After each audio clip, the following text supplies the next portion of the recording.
नमस्कार दोस्तों, गंगा माता को तो सभी लोग जानते हैं, लेकिन धरती पे गंगा माता कैसे आई ये भी जानते हैं नहीं ना। तो आज हम आपको इस वीडियो के माध्यम से ये बताते हैं कि गंगा माता कैसे धरती पे आई। गंगा का हमारे धर्म में बड़ा ही महत्वपूर्ण स्थान है, जिसकी प्राचीन कथा इस प्रकार है। कहा जाता है कि प्राचीन काल में अयोध्या के राजा सगर अपनी प्रजा प्राणों से भी ज्यादा प्यारी थी। प्रजा के जल संकट को दूर करने के लिए उन्होंने गंगा माता को पृथ्वी पर लाने का दृढ़ निश्चय किया। इसके लिए राजा सगर के 60,000 पुत्रों ने मिलकर सफल यज्ञ किया।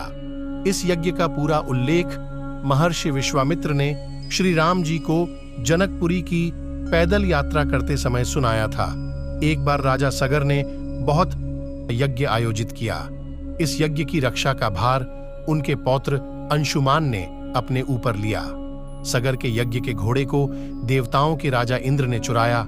चोरी को यज्ञ में विघ्न मानकर अंशुमान के 60,000 पुत्रों को लेकर घोड़े की तलाश शुरू की, मगर सारी पृथ्वी पर कहीं भी घोड़ा नहीं मिल पाया।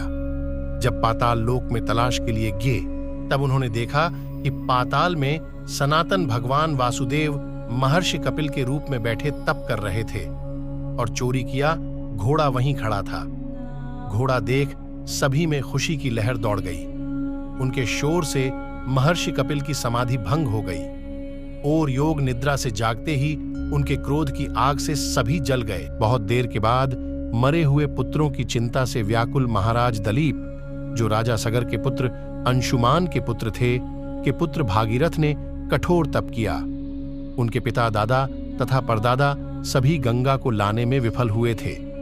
भागीरथ ने इस विफलता को सफलता में बदलने के लिए ही तपस्या की थी। समय आने पर उन्हें प्रजापति ब्रह्मा जी ने कहा कि हे राजन, तू गंगा को स्वर्ग से धरती पर उतारना चाहता है, मगर क्या कभी यह भी सोचा है कि धरती गंगा की गति तथा बोझा भी सहन कर पाएगी या नहीं?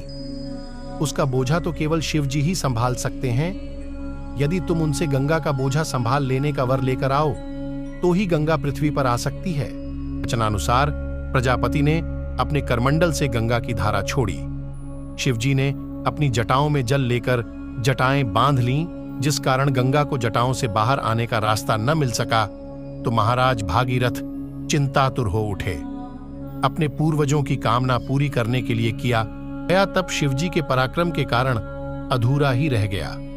भागीरथ के दोबारा तपस्या करने पर शिवजी खुश हुए तथा शिवजी की जटाओं से निकलकर गंगा हिमालय की पहाड़ियों से टकराती मैदान की ओर बढ़ चली। इस तरह श्री गंगा जी का पृथ्वी पर आगमन हुआ। उस समय प्रजापति श्री ब्रह्मा जी ने खुश होकर श्री महाराज भागीरथ को कहा कि गंगा को पृथ्वी पर लाने में आप जो समर्थ हुए हैं, इससे आप बड़े धर्म के भागी बनेंगे।